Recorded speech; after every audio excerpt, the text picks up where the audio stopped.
Algebra 1, Unit 6, Lesson 3, Part 1, Writing Quadratic Functions in a Given Form. We want to be able to switch between the three basic forms of a quadratic function when it's possible.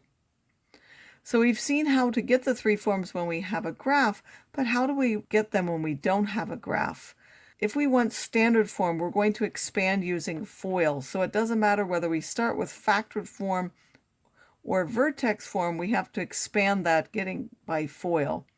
From factored form, we need to start with standard form in order to factor it to get it. It's possible only if b squared minus 4ac is a perfect square.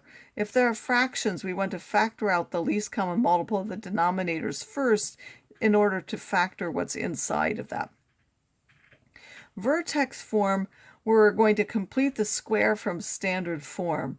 Remember that we first have to factor out the a because we need a coefficient of 1 in front of the x squared term. Then off to the side, we take the coefficient in front of the x, we divide by 2, and square that to get a certain number, which I'll just call a star at the moment. Then we're going to add that number, whatever that happens to be, after the x term, and subtract after the constant term. We'll take the first three terms and rewrite this as square and combine the final two numbers.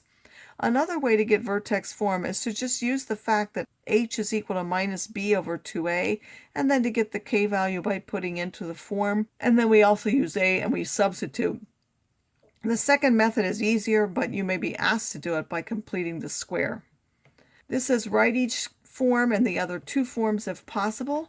We're starting off with standard form, y is equal to 2 times x squared plus 9x minus 5. To get factored form, we have to factor. This is a prime number, so we know one has to be 2 and one has to be 1. And then the factors of 5 are 5 and 1. Well, if we multiply 5 times 2, that will give us 10. With the 1 will give us 9. And then the bigger term has to be plus. This means 1 has to be plus and 1 has to be minus.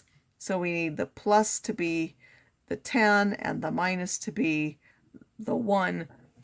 So we get 2x minus 1 times x plus 5. Vertex form, we're asked to do it by completing the square. So we first factor out the 2. So we get a 2 out in front. Remember, that means you have to divide on the inside each of those by 2. 2x squared will divided by 2 is x squared. 9 over 2 minus 5 over 2 will give us the inside. Now we're going to ignore that 2 in the front. We're going to take off to the side 9 halves, divide that by 2, that will give us 9 fourths. Squaring that is 81 over 16. So we add 81 over 16 here and subtract it here to give this equation. We're going to take the first 3 and rewrite that as something squared. Remember, because this is plus, this will be plus, and then the number that goes here is always the number that we got by originally dividing by 2, which is 9 fourths. That's squared. And then we're going to subtract whatever you get on your calculator by doing minus 5 halves minus 81 over 16, which is minus 121 over 16. Then this 2, which is on the outside, we would then distribute it back. It can't be distributed across this because it can only be distributed across a plain parentheses, not with a square. So we simply write it out in front, and then we take 2 times this, and this 2 will cancel with this 16 to give 8 in the denominator.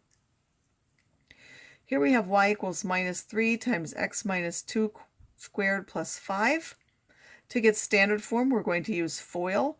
We have the minus 3 out in front. We need to multiply x minus 2 times x minus 2, which you can either write out or you can do, you square the first, you multiply those two and double it, you square the last. Then you're going to add the 5 on the outside, the minus 3 only being multiplied by the first part. You distribute the minus 3 to each part. Minus 3 times x squared. Minus 3 times minus 4 is plus 12x. And minus 3 times that 4 will give me a minus 12. Combine that with that 5 will give me a minus 7. If we do b squared minus 4ac, we'll find that's 60. It's not a perfect square, so factored form does not exist. The last one, we have y is equal to x plus 6 times x minus 5. We can easily get standard form by using FOIL. X times x is x squared. This gives me 6x. This gives me minus 5x, which will give me x. And then 6 times minus 5 is minus 30. Vertex form we can get by completing the square from the standard form. We can't do it directly from the factored form. This already has a coefficient of 1, so we don't need to factor anything out. Instead, we take what's in front of the x, we divide that by 2, and then we take that and square that. That gives us 1/4.